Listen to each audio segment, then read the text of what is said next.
Hello, welcome to another movie review of mine. Afterwards, please take the chance to visit my website www.thecviewer.com, where I have thousands of movie reviews, 60 plus lists of best films per genre, yearly rank lists with top 5 per category going back to 1914, and dozens of miscellaneous lists including TV shows, actor profiles, and top 10 films per actor. The link can be found below. Today we are reviewing The Wild One 1953.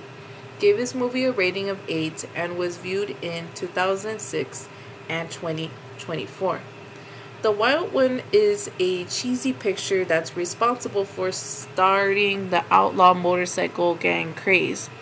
Not even Marlon Brando's presence can save this one. The famed star admitted later in his autobiography that the film had aged badly and that he didn't think much of it. I hate the hooliganism aspect. Equally hard to watch is Lee Marvin, who acts like a jackass. Things are worse when it becomes apparent there's no story to be found. All in all, it's best to regard The Wild One as a passing fad that's only interesting for historical purposes. I have to say, wow, The Wild One has aged well. Marlon Brando did call it corny years later, but I'm starting to see the relevance. As a former high school teacher, I usually had an idiot troublemaker or two per class. In worse schools, I'm sure it's more, but in the movie, they're literally everywhere. Their behavior is annoying to deal with. I can understand how the townsfolk felt, seeing that they're overwhelmed in numbers.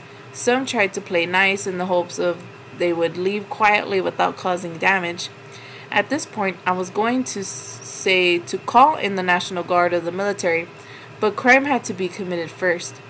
Eventually, they took matters in their own hands. What's impressive about Marlon Brando's performance is not how he acted, but what his face showed.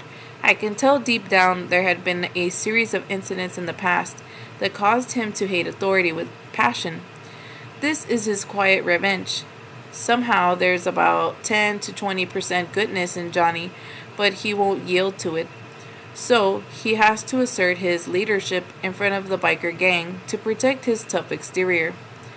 Meanwhile, The Wild One is a historical movie because it was influential in starting the trend of outlaw biker gangs, black leather wear, and sideburns. Marlon Brando is very good looking, outfit and all. Unfortunately, he got so attached to Johnny Strabler's persona that he would demonstrate it mightily for the rest of his life, making the downfall of a supremely talented actor. All in all, The Wild One holds up well thanks to Marlon Brando. Thank you for coming to watch my review. Please visit my website at www.thesceneviewer.com.